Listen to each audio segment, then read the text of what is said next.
नमस्कार दोस्तों, आप सभी का मेरे YouTube channel math master 1 million में स्वागत है। दोस्तों, आज इस वीडियो में हम बात करने वाले बिहार पुलिस और बिहार एसएससी का टॉप 50 साइंस का क्वेश्चन है। दोस्तों, मैं आपको लगभग 50 क्वेश्चन जो है मैं आपको इस वीडियो में कवर कराने वाला हूं। तो चलिए दोस्तों, हम वीडियो को स्टार्ट करते हैं। सबसे पहला क्वेश्चन है कि नाभिकीय ऊर्जा प्राप्त करने हेतु आवश्यक है, यानी कि नाभिकीय ऊर्जा जो है हमको किससे प्राप्त होता है। ठीक है, ऑप्शन है क्रोमियम, सिलिकॉन, यूरेनियम या एल्युमिनियम। इसका सही आंसर हो जाएगा ऑप्शन नंबर सी, यूरेनियम से दोस्तों नाभिकीय ऊर्जा क्या होता है, हमें प्राप्त होता है। ठीक है, अगला प्रश्न है कि शारीरिक कार्य करने के लिए किस प्रकार की ऊर्जा का उपयोग किया जाता है। ऑप्शन है विद्युत ऊर्जा, सौर ऊर्जा, पेशीय ऊर्जा या रासायनिक ऊर्जा। तो दोस्तों इसका राइट आंसर हो जाएगा पेशीय ऊर्जा। पेशीय ऊर्जा के कारण दोस्तों हम जो है हमारे शरीर का सारा गतिविधि जो है कार्य करते हैं। ठीक है, पेशीय ऊर्जा के कारण होता है। जो मांसपेशी में जो एनर्जी रहता है उसी के चलते जो है दोस्तों हम लोग शारीरिक कार्य करते हैं। अगला प्रश्न है ऊर्जा के सभी रूप में अनंत स्रोत किसे माना जाता है। ऑप्शन है कोयला, परमाणु, जूल या सूरज। ऑप्शन हो जाएगा सूरज। दोस्तों हमारे पृथ्वी पर या कहीं भी दोस्तों आपका जो ऊर्जा का जो अनंत स्रोत जो है वो सूरज है। सूरज से ही दोस्तों हमें ऊर्जा प्राप्त होती है। ठीक है, इसको याद रखिएगा। ठीक है, अगला प्रश्न है निम्नलिखित में से सबसे अधिक प्रत्यास्थ क्या है। सबसे अधिक प्रत्यास्थता क्या है। ठीक है, तो ऑप्शन है गीली मिट्टी, प्लास्टिक, रबर या स्टील। इसका आंसर हो जाएगा दोस्तों रबर। ठीक है, इसको याद रखिएगा कि सबसे अधिक प्रत्यास्थ जो होगा वो रबर में हो जाएगा। ठीक है, अगला प्रश्न है निम्नलिखित में से किसके कारण जो है किसके कारण पृथ्वी के केंद्र की ओर खींचा चला आता है। ठीक है, किसके कारण जो है खींचा चला आता है। ठीक है, ऑप्शन है द्रव्यमान, आवेगी बल या गुरुत्वाकर्षण या संवेग के कारण। तो इसका राइट आंसर हो जाएगा दोस्तों गुरुत्वाकर्षण बल के कारण, यानी कि ग्रेविटेशनल फोर्स के कारण जो है कोई भी पिंड जो है धरती के केंद्र की ओर क्या होता है, खींचा चला आता है। ठीक है, अगला प्रश्न है कि पृथ्वी के गुरुत्वाकर्षण का कितना भाग चंद्रमा का गुरुत्वाकर्षण के सबसे नज़दीक है। ऑप्शन है 1/2, 1/4, 1/6, 1/5। तो इसको दोस्तों याद रखिएगा, जो चंद्रमा जो हमारे पृथ्वी का जो है याद रखिएगा कि इसका आंसर हो जाएगा 1/6। ठीक है, यानी कि पृथ्वी का गुरुत्वाकर्षण जो होगा वो होगा चंद्रमा को 1/6 होगा। ठीक है, इसको याद रखिए। चंद्रमा को होगा दोस्तों, सॉरी, चंद्रमा को जो होगा पृथ्वी के 6ठा भाग होगा इसका गुरुत्वाकर्षण बल। ठीक है, इसको याद रखिएगा। अगला प्रश्न है कि आर्किमिडीज का नियम निम्नलिखित में से किससे संबंधित है। गुरुत्वाकर्षण का नियम या समकोण त्रिभुज का नियम या प्लवन का नियम या इनमें से कोई नहीं। तो इसका राइट आंसर हो जाएगा दोस्तों क्या होगा, प्लवन का नियम। प्लवन का नियम जो है आर्किमिडीज का सिद्धांत ने दिया था। ठीक है, जिसको याद रखिएगा। अगला प्रश्न है सन्नियता। तो ऑप्शन है इसका पॉइजली या पास्कल या इनमें से कोई नहीं। तो सन्नियता का इकाई जो होगा ऑप्शन नंबर ए पॉइज जो है इसको याद रखिएगा। सन्नियता की इकाई क्या होगा, पॉइज होगा। ठीक, अगला प्रश्न है कि दूध से क्रीम निकालने में कौन सा बल का प्रयोग करते हैं। ठीक है, कौन सा बल का प्रयोग करते हैं। ऑप्शन है घर्षण बल, अभिकेंद्रीय बल या अपकेंद्रीय बल या इनमें से कोई नहीं। तो दोस्तों याद रखिएगा कि दूध से जब भी हम लोग क्रीम निकालते हैं तो अपकेंद्रीय बल के कारण निकालते हैं, जिसको इंग्लिश में सेंट्रीफ्यूगल फोर्स भी कहा जाता है। जिसको याद रखिए कि हम दूध जो क्रीम से निकालते हैं, दूध से क्रीम जो निकालते हैं वो अपकेंद्रीय बल के कारण निकालते हैं। ये भी आए दोस्तों क्वेश्चन है। ठीक है, इसको याद रखिएगा। चाबी भरी घड़ी में कौन सी ऊर्जा होती है। ठीक है, ऑप्शन है स्थिति ऊर्जा, गतिज ऊर्जा, संचित ऊर्जा या यांत्रिक ऊर्जा। इसका राइट आंसर हो जाएगा स्थितिक ऊर्जा। ठीक है, स्थिति ऊर्जा के कारण ही दोस्तों कि चाबी में अगर हम घड़ी में मतलब कि चाबी भर देते हैं तो क्या होता है, वो चलते रहता है, गतिशील होता है, मूव करते रहता है। ठीक है, चारों तरफ। ठीक है, अगला प्रश्न है कि इनमें से कौन नवीकरणीय ऊर्जा है। कौन नवीकरणीय ऊर्जा है। ठीक है, ऑप्शन है कोयला, सौर ऊर्जा, प्राकृतिक या पेट्रोल। तो दोस्तों इसको याद रखिएगा कि जो है नवीकरणीय ऊर्जा जो हो जाएगा सौर ऊर्जा हो जाएगा, ठीक है, ऑप्शन नंबर बी। अगला प्रश्न है कि पृथ्वी पे ऊर्जा का सबसे विशाल स्रोत क्या है। पृथ्वी पर जो ऊर्जा प्राप्त होता है, मैंने पिछले भी क्वेश्चन में जो है दोस्तों इसके बारे में डिस्कशन किया था। चलिए यहाँ पर भी मैं आपको बता देता हूँ कि ऑप्शन है सूर्य, लकड़ी, चंद्रमा या कोयला। पृथ्वी पर ऊर्जा का स्रोत जो है दोस्तों सूर्य है। हमारी पृथ्वी पर जितने भी सारे ऊर्जा प्राप्त होते हैं वो सूर्य के कारण ही ऊर्जा प्राप्त होता है। अगला क्वेश्चन है कि डेनमार्क को कहा जाता है, क्या कहा जाता है? उद्योगों का देश, जल विद्युत का देश या पवन का देश या खनिज पदार्थों का देश। तो इसका आंसर हो जाएगा पवनों का देश, ठीक है। यहाँ पवन जो है जिससे जो बिजली बनाई जाती है, तो यहाँ जो है डेनमार्क में जो है सबसे ज़्यादा पाया जाता है, तो इसको याद रखिएगा। अगला प्रश्न है कि सौर सेल बनाने के लिए किस धातु का उपयोग किया जाता है। सौर सेल बनाने के लिए किस धातु का जो है इसका उपयोग किया जाता है, ठीक है। ऑप्शन है स्टील, सिलिकॉन, अवरक या सीसा। इसको याद रखिएगा दोस्तों, जो सौर प्लेट जो होता है, सौर सेल जिसको बनता है, आप सभी के घर में जो है लगभग जो है मौजूद रहते हैं पहले। अब जो है लाइन आ गया तो दोस्तों उससे कोई दिक्कत नहीं। चलिए, तो सौर सेल में जो है सिलिकॉन का इस्तेमाल किया जाता है, ठीक है। अगला प्रश्न है कि सौर सेल सौर ऊर्जा को किस ऊर्जा में रूपांतरित करता है। सौर सेल जो है सौर ऊर्जा को किस रूप में रूपांतरित करता है। ऑप्शन है विद्युत ऊर्जा, गति ऊर्जा, यांत्रिक ऊर्जा या ताप ऊर्जा। तो ऑप्शन है दोस्तों ये विद्युत ऊर्जा में कन्वर्ट हो जाएगा, यानी प्रकाश ऊर्जा से आपको जो है यानी कि ताप ऊर्जा से विद्युत ऊर्जा में कन्वर्ट करता है, ठीक है, इसको याद रखिएगा। अगला प्रश्न है निम्न में से किसका उपयोग खाना बनाने वाले ईंधन के रूप में नहीं किया जाता है। ऑप्शन है एलपीजी, बायोगैस, सीएनजी, कोयला। तो दोस्तों याद रखिएगा एलपीजी का खाना बनाने में उपयोग किया जाता है, बायोगैस का किया जाता है और सीएनजी का है दोस्तों नहीं किया जाता है खाने बनाने में। इससे जो है आपका ऑटो वगैरह चलती है, ठीक है, और कोयला जो है इससे खाना बनती है, ठीक है। तो ऑप्शन नंबर जो हो जाएगा इसका सी हो जाएगा, ठीक है। अगला प्रश्न है कि प्रकाश संश्लेषी इनमें से कौन सा प्रकाश संश्लेषी अंग जो है इनमें से कौन सा। ऑप्शन है स्टोमाटा, जड़, हरित लवक या पत्ती। तो इसका राइट आंसर हो जाएगा दोस्तों हरित लवक, ठीक है, इसको याद रखिएगा। हरित लवक जो है प्रकाश संश्लेषी का क्या है, अंग है, ठीक है। अगला प्रश्न है कि कार्य का मात्रक क्या है। कार्य का मात्रक वाट है, जूल है, न्यूटन है, एम्पियर है, ठीक है। तो इसको याद रखिएगा दोस्तों, कार्य का जो मात्रक जो होगा वो जूल हो जाएगा, ठीक है, इसको याद रखिएगा, इम्पोर्टेंट क्वेश्चन है। प्रकाश वर्ष का इकाई क्या है। प्रकाश वर्ष का इकाई क्या है। अगला प्रश्न है ऑप्शन है समय, द्रव्यमान, दूरी या इनमें से कोई नहीं। तो याद रखिएगा दोस्तों प्रकाश वर्ष जो है दूरी का एक माप है, ठीक है, इकाई है, ठीक है। प्रकाश वर्ष में जो है जो दूर दूर के जो ग्रह होती हैं दोस्तों या प्लेनेट होती है, या उसको हम कह सकते हैं कि उसको जो है प्रकाश वर्ष में ही हम लोग मेजर करते हैं। अगला प्रश्न है कि पारसिक इकाई है। ऑप्शन है द्रव्यमान की, चुंबकीय बल की या समय की या दूरी की। तो पारसिक भी जो है दोस्तों दूरी का ही है, इसको याद रखिएगा, ठीक है। अगला प्रश्न है कि निम्न में से कौन सा मात्रक नहीं है। कौन सा क्या है, मात्रक नहीं है। ऑप्शन है प्रकाश वर्ष, अधिवर्ष, चंद्रमा, इनमें से कोई नहीं। तो इसका आंसर हो जाएगा, राइट आंसर है ऑप्शन नंबर ए प्रकाश वर्ष, ठीक है। प्रकाश वर्ष जो है समय का मात्रक नहीं होता दोस्तों, ये दूरी का मापक है, अभी मैंने पिछले क्वेश्चन में ही बताया था, ठीक है। अगला प्रश्न है कि दाब का मात्रक है। दाब का मात्रक क्या है, डाइन, जूल, वाट या पास्कल। इसका राइट आंसर हो जाएगा पास्कल। पास्कल जो है दाब का मात्रक होता है, ठीक है। अगला प्रश्न है कि ज्योति तीव्रता का मात्रक। ज्योति तीव्रता का मात्रक क्या होता है दोस्तों, आपने बचपन में पढ़ा होगा इसको। ऑप्शन है ऑप्टर, कैंडेला, न्यूटन, इनमें से कोई नहीं। तो इसको याद रखिएगा कि ज्योति तीव्रता का ऐसा ही मात्रक क्या होता है, कैंडेला होता है, ठीक है। अगला प्रश्न है कि मानकों की अंतर्राष्ट्रीय पद्धति कब लागू की गई थी।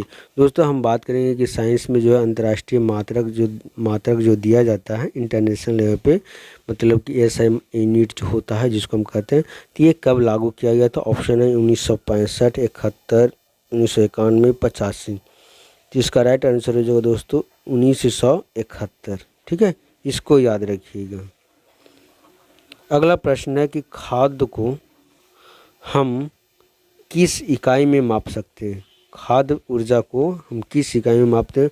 ऑप्शन है जूल, कैलोरी, अर्ग या इनमें से कोई नहीं। तो इसका राइट आंसर हो जाएगा दोस्तों कैलोरी। कैलोरी में जो है खाद्य ऊर्जा को हम मापते हैं। ठीक है, अगला प्रश्न है विद्युत ऊर्जा की इकाई क्या है। विद्युत ऊर्जा की इकाई क्या है।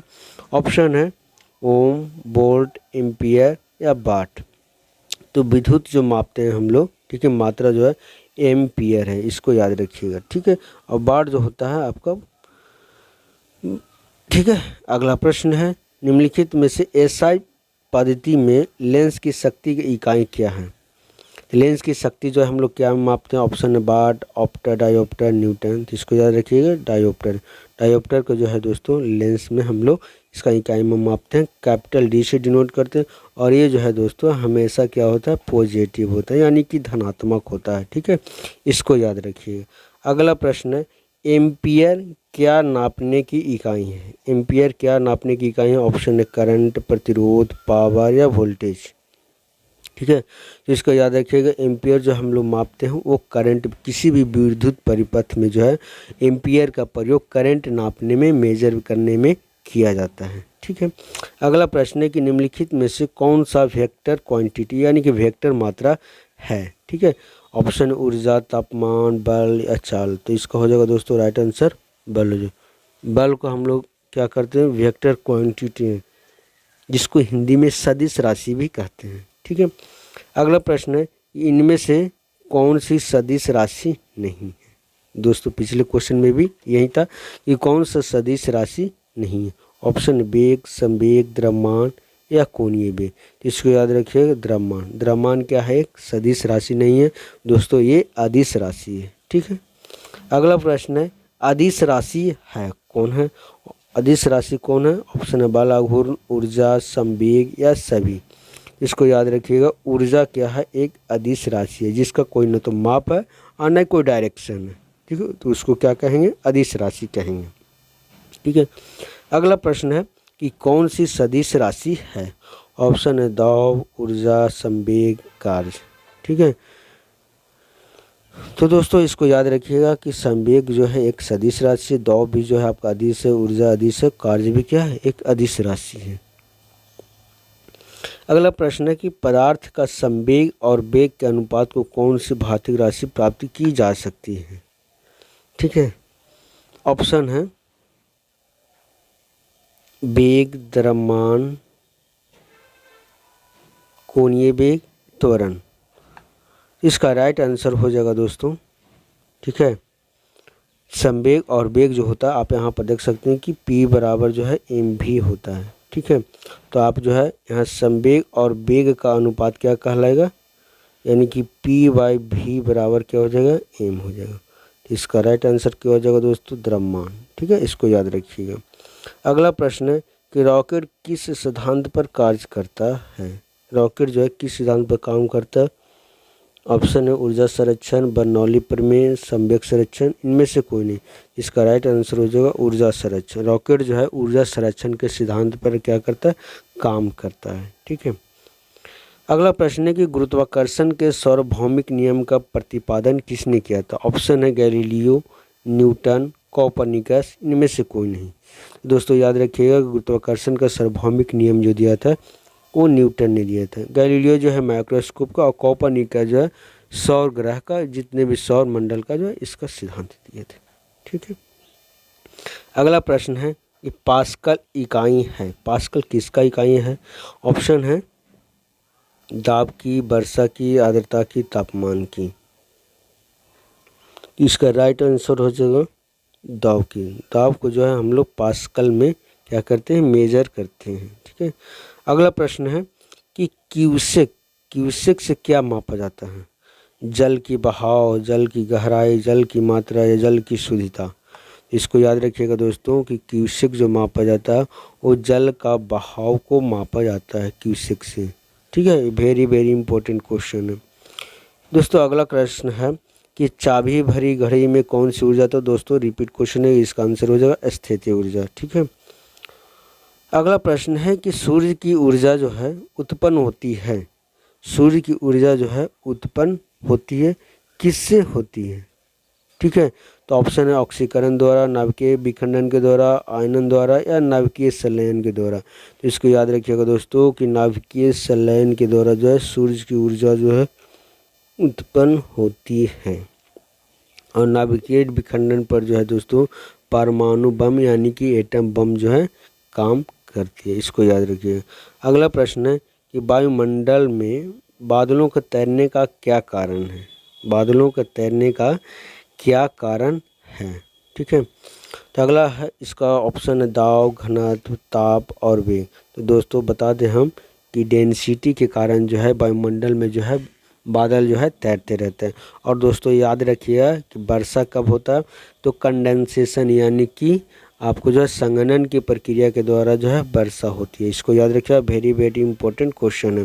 संघनन के कारण क्या होते हैं? वर्षा होती है। अगला प्रश्न है कि वस्तु की मात्रा बदलने पर क्या अपरिवर्तित रहेगा, यानी कि कौन चेंज नहीं होने वाला? इसका ऑप्शन है आयतन, घनत्व, द्रव्यमान या भार। इसका राइट आंसर हो जाएगा दोस्तों घनत्व। घनत्व जो है किसी वस्तु को मात्रा बदलने पर क्या होता है? अपरिवर्तित रहता है। अगला प्रश्न है कि जल में तैरना न्यूटन के किस नियम का कारण संभव हो सकता है, यानी किस न्यूटन का पालन करता है? ठीक है, ऑप्शन है प्रथम नियम, द्वितीय नियम या तृतीय नियम। तो दोस्तों आपको हम बता दें दोस्तों कि जब भी आप जल में तैरते हैं तो न्यूटन का थर्ड गति का नियम फॉलो करता है, यानी कि आपको जो है अगर आप किसी पर मतलब कि बल देते हैं तो वो भी आपको जो है बल क्या करते हैं? रिएक्शन, एंड रिएक्शन जो है अपोजिट डायरेक्शन होता है। ठीक है, इस नियम को पालन करता है। ठीक है, इसको याद रखिए। अगला प्रश्न है कि निम्न में से कौन राशि जो है सदिश नहीं है? सदिश नहीं है इसका मतलब है कि वो अदिश राशि होगा। ठीक है, ऑप्शन है वेग, आयतन, विस्थापन या बल। ठीक है, तो इसको याद रखिएगा दोस्तों, आयतन जो है एक अदिश राशि है। ठीक है, अगला प्रश्न है कि निम्न में से एंगस्ट्रॉम क्या मापता है? एंगस्ट्रॉम क्या मापता है? ऑप्शन है तरंगदैर्घ्य, आवर्तकाल, आवृत्ति या समय। ठीक है, तो एंगस्ट्रॉम जो है तरंगदैर्घ्य मापता है। तरंगदैर्घ्य को क्या करते हैं? एंगस्ट्रॉम में हम लोग क्या करते हैं? मापते हैं। चलिए अगला प्रश्न है कि किस वैज्ञानिक ने सर्वप्रथम बर्फ के दो टुकड़ों को आपस में घिसकर पिघला दिया था? तो ऑप्शन है सेल्सियस, जूल या डेवी। ठीक है, तो इसको याद रखिएगा, ऑप्शन नंबर क्या हो जाएगा? डेवी। डेवी नहीं जो है दोस्तों सर्वप्रथम जो है दो टुकड़ों को आपस में घिसकर जो है पिघला दिया था।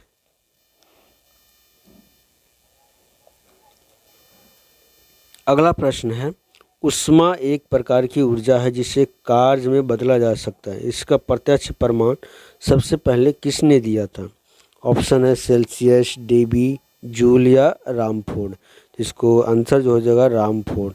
दोस्तों बहुत ही इंपॉर्टेंट क्वेश्चन है कि ऊष्मा एक प्रकार की ऊर्जा है जिसको कार्य में बदला जा सकता है। इसका प्रत्यक्ष प्रमाण जो है सबसे पहले रामफोर्ड ने दिया था। ठीक है, इसको याद रखिए। अगला प्रश्न है कि लोहे की सुई पानी की सतह पर तैरती है, इस घटना का कारण क्या है? इस घटना का कारण क्या? ऑप्शन है सन्यता, गुरुत्वीय त्वरण, पृष्ठ तनाव या इनमें से कोई नहीं। तो दोस्तों इसका कारण है surface tension, option number C. Surface tension को हिंदी में कहते हैं दोस्तों पृष्ठ तनाव। ठीक है, इसको याद रखिएगा। अगला प्रश्न है कि लोहे की सुई पानी पर तैरती रहती है, इसका घटना क्या? दोस्तों रिपीट क्वेश्चन है, वो पृष्ठ तनाव के कारण होता है। ठीक है, अगला प्रश्न है कि किस द्रव का घनत्व सबसे कम होता है? किस द्रव का घनत्व जो है सबसे कम होता है? ऑप्शन है मरकरी, पेट्रोल, स्वच्छ जल या नमकीन जल। आंसर हो जाएगा दोस्तों इसका पेट्रोल। पेट्रोल को जो है, पेट्रोल एक द्रव है जिसका घनत्व जो है सबसे कम होता है। अगला प्रश्न है कि एक हॉर्स पावर कितने वाट के बराबर होता है। एक हॉर्स पावर जो है 746 वाट के बराबर होता है। इसको याद रखिएगा दोस्तों, वेरी वेरी इंपॉर्टेंट क्वेश्चन है। ठीक है। अगला प्रश्न है कि बर्नौली प्रमेय आधारित होता है। बर्नौली प्रमेय जो है किस पर काम करता है। ऑप्शन ऊर्जा संरक्षण, संवेग संरक्षण, आवेग संरक्षण या इनमें से कोई। इसको याद रखिएगा, ऊर्जा संरक्षण के कारण जो है दोस्तों बर्नौली प्रमेय जो है काम करता है। अगला प्रश्न है दोस्तों और लास्ट क्वेश्चन है दोस्तों, यहाँ पर ध्यान दीजिएगा कि बर्फ पर दाब बढ़ाने से उसका गलनांक क्या हो जाता है। उसका गलनांक जो है दोस्तों घट जाता है। ठीक है, इसको याद रखिए। जब प्रेशर बढ़ाएंगे तब, अगर प्रेशर घटाएंगे तो गलनांक क्या हो जाएगा, बढ़ जाएगा। दोनों एक दूसरे के क्या है दोस्तों, यहाँ पर अपोजिट काम करेगा। ठीक है। तो दोस्तों अगर वीडियो अच्छी लगी हो तो चैनल को ज़रूर सब्सक्राइब करिए ताकि आने वाले नेक्स्ट वीडियो का नोटिफिकेशन जो है दोस्तों सबसे पहले आप तक पहुँच सके। दोस्तों आज के लिए इतना ही।